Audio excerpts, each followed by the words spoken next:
el precandidato presidencial por la Libertad Avanza, Javier Milei. Muchas gracias por estar una vez más con nosotros. ¿Qué tal? Un placer, Federico. Bueno, quería empezar la entrevista en esta ocasión con un hecho que ocurrió hace pocas horas, de hecho, el asesinato de Morena, la niña de 11 años en Lanús. ¿Qué opina de este hecho?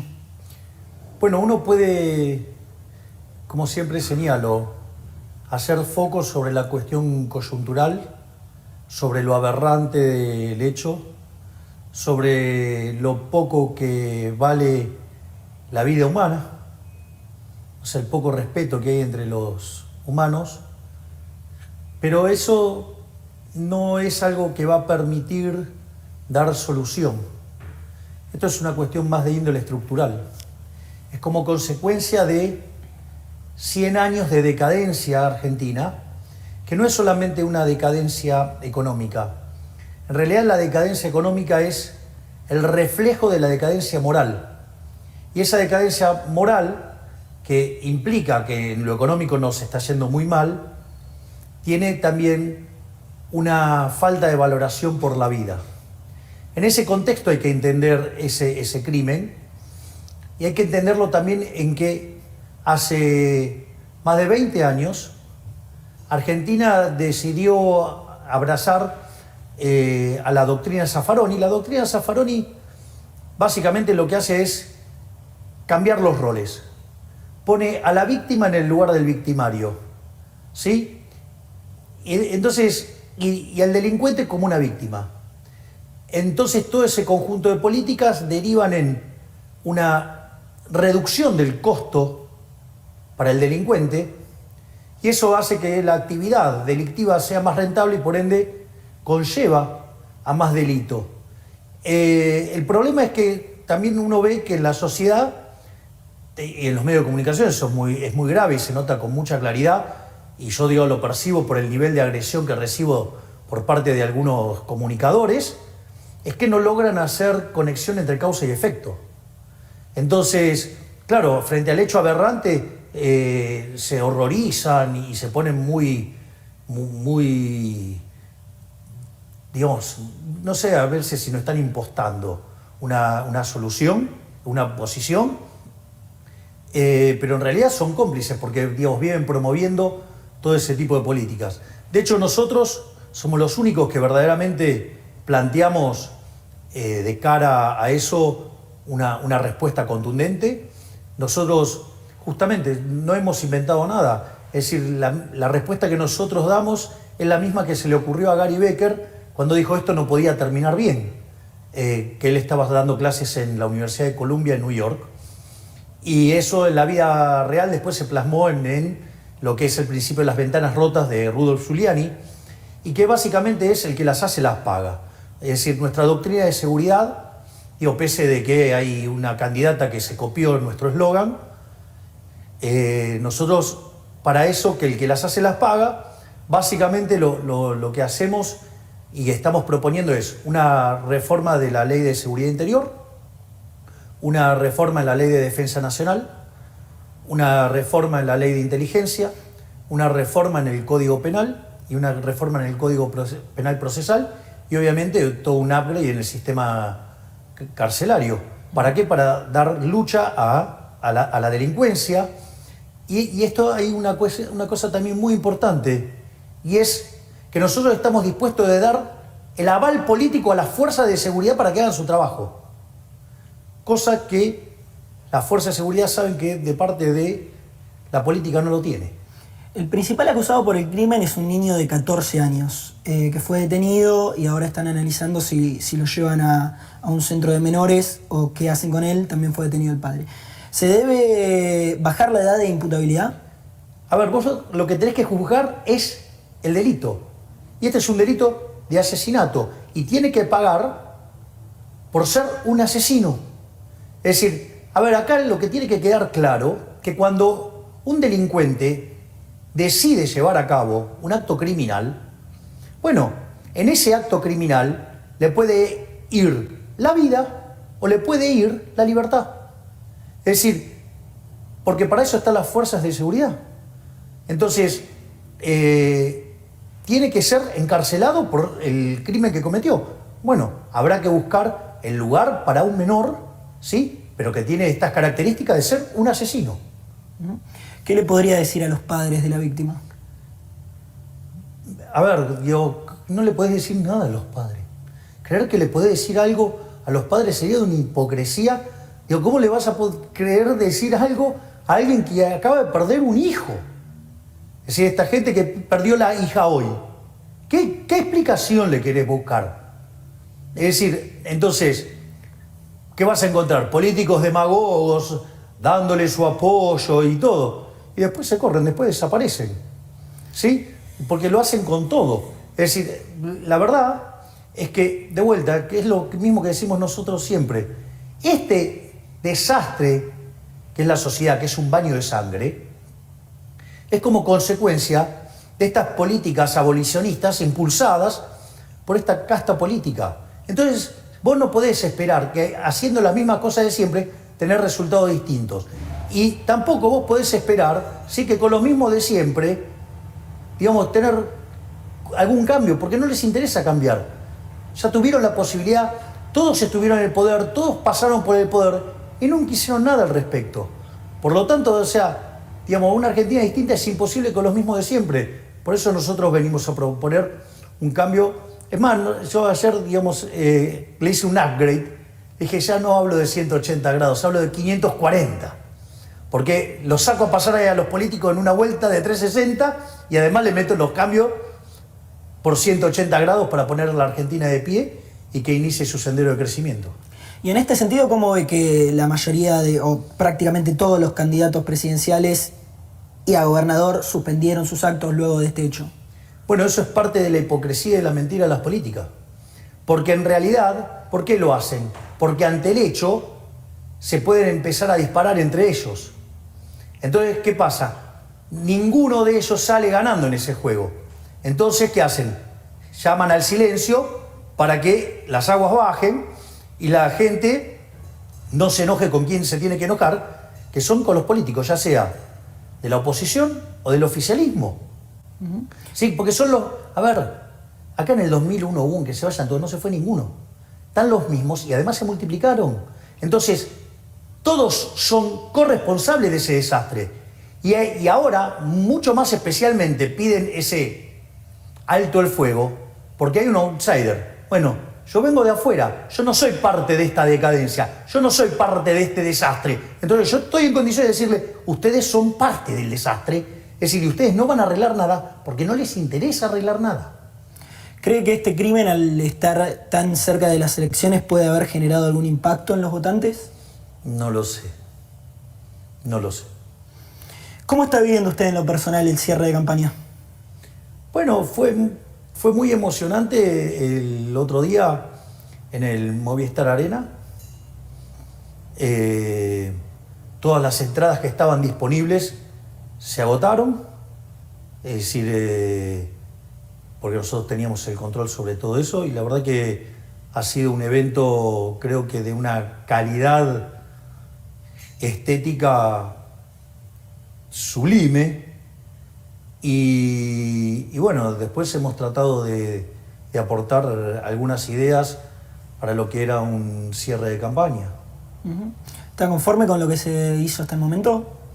Sí, porque dimos lo mejor que teníamos para dar. ¿Es cierto que en los últimos días se reunió con Mauricio Macri? No me reuní, pero sí tengo conversaciones telefónicas con él. ¿De qué hablan? No, son bastante variadas, pero sí hablamos de la situación política y hablamos de economía y también, digamos, hablamos de otras cuestiones que pueden ser hasta personales. Es decir, lo cual es un muy buen diálogo el que tenemos. ¿Comparten la visión de los problemas que tiene el país? En algunos estamos más de acuerdo, en otros tenemos digamos, a ver, los liberales no somos manada.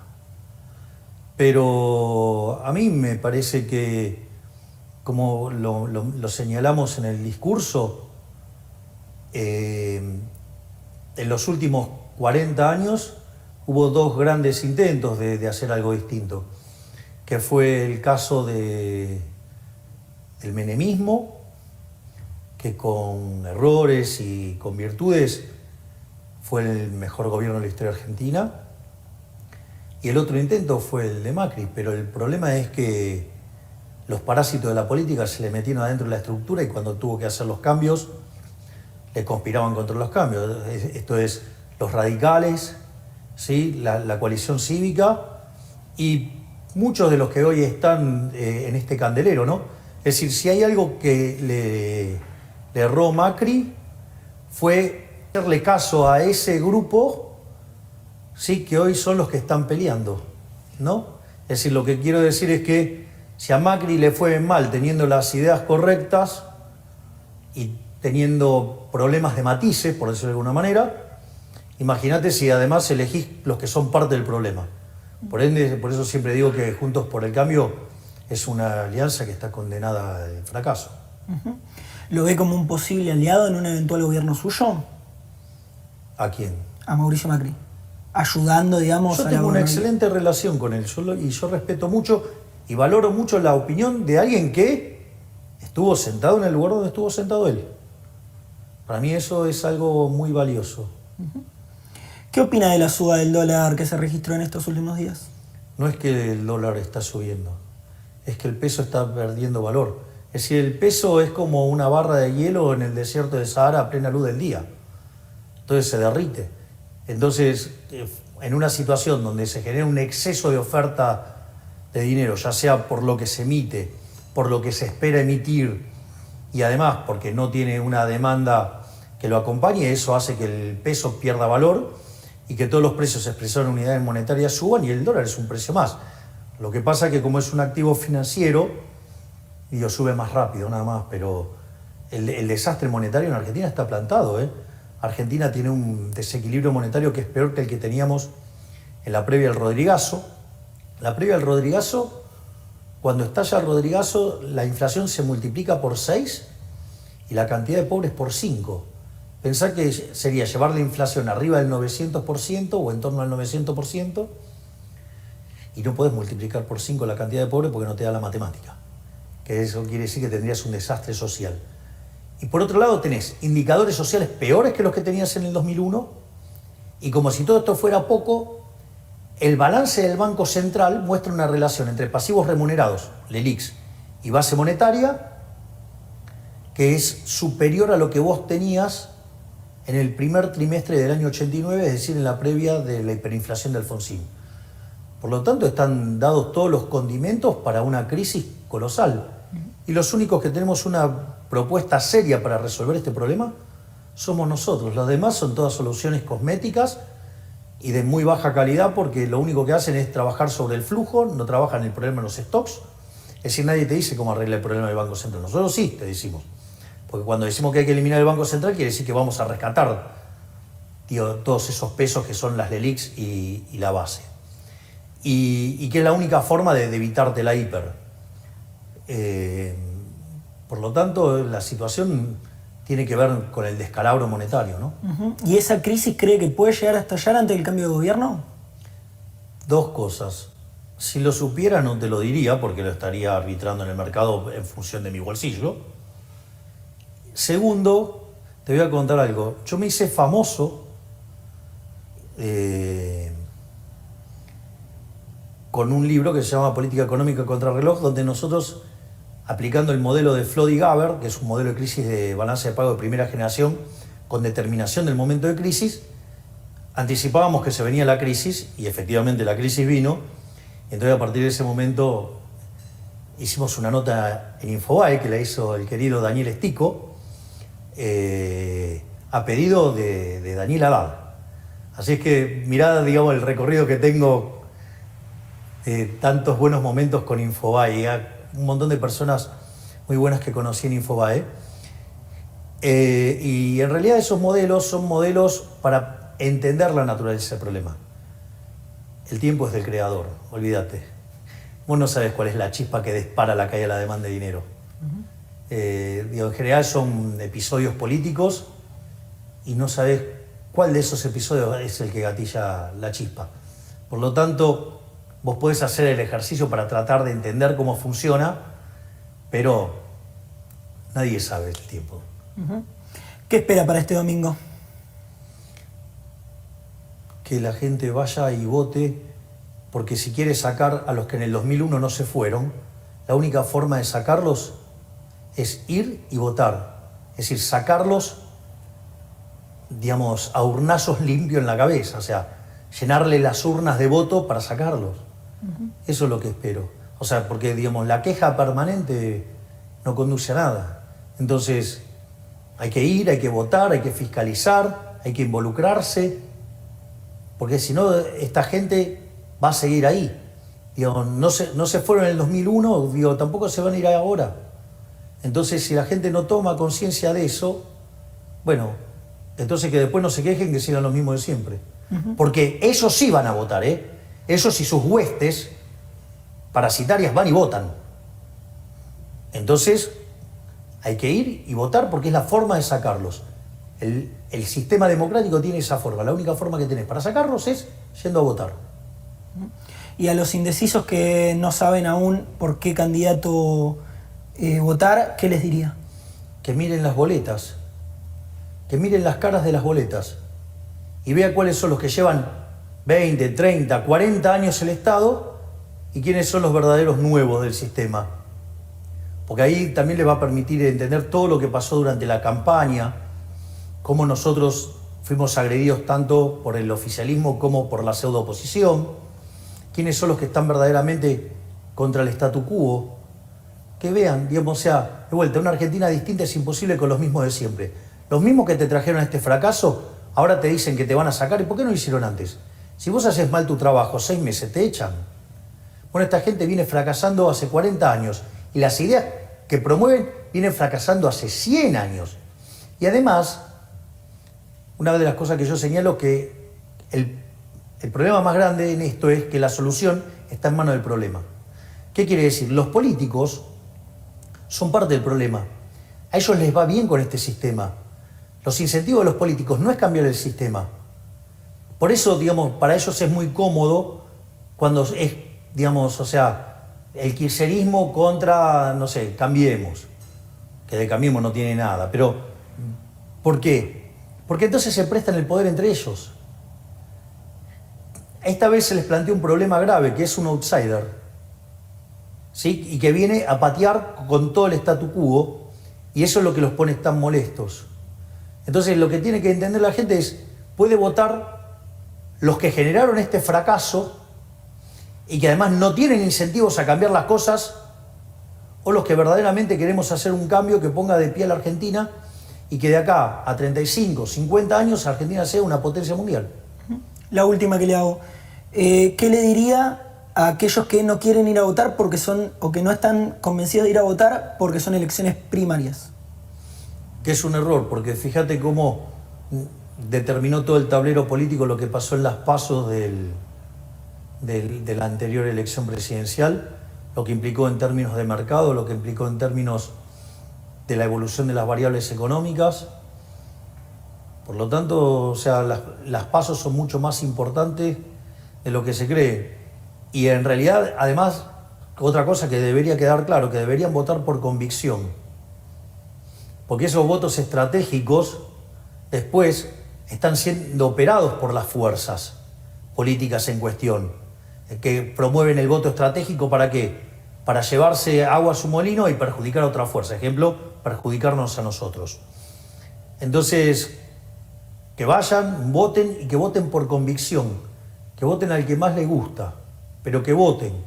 Y nada de especulaciones estratégicas que lo único que hace es favorecer a los ladrones del statu quo. Perfecto. Muchas gracias, Javier Milei, por estar con nosotros. Gracias, Federico.